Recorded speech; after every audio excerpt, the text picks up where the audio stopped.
everything you believe about success is keeping you stuck or slowly killing you? What if everything you admire, passion, grit, resilience, isn't the solution? It's the problem.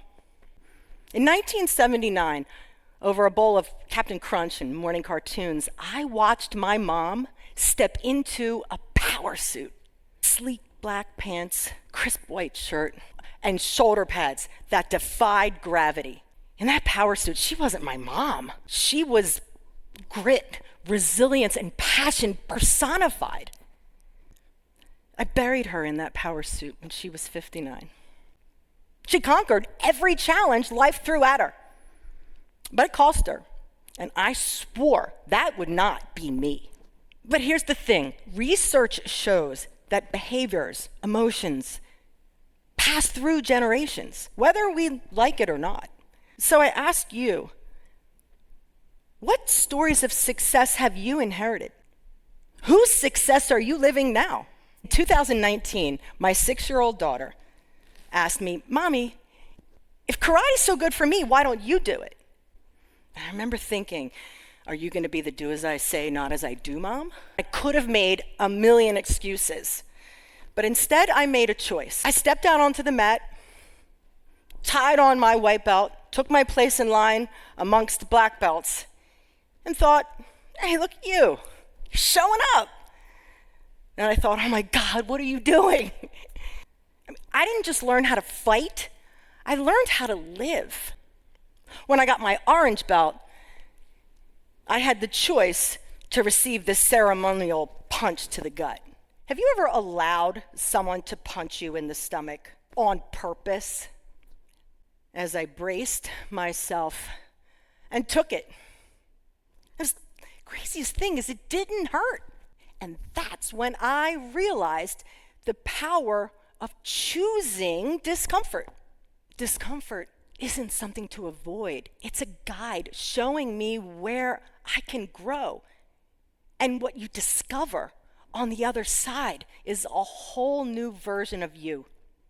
But then, life hit me, literally.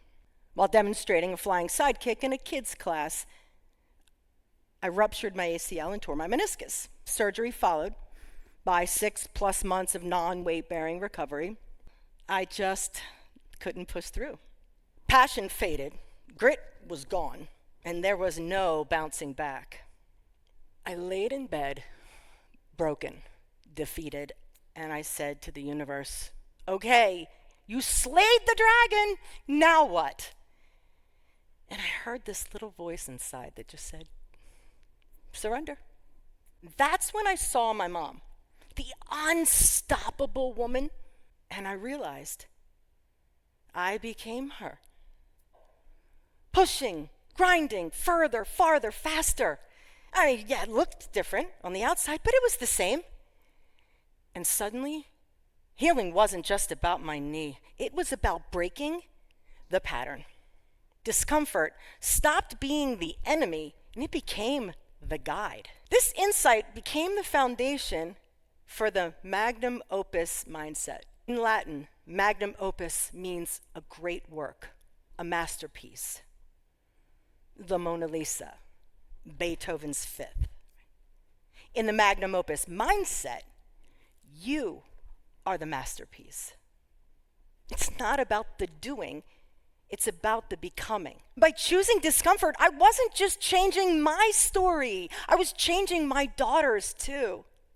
What if your greatest breakthroughs are on the other side of the discomfort you're avoiding? Magnum opus mindset isn't about creating a great work, it's about becoming a great work. Each time you choose discomfort, you build more than success. You build a legacy. I stand here today because I chose discomfort, and in doing so, created a ripple that will be felt across generations. They say a woman who heals herself heals her daughter, her mother, and every woman around her. Now it's your turn. What masterpiece will you become?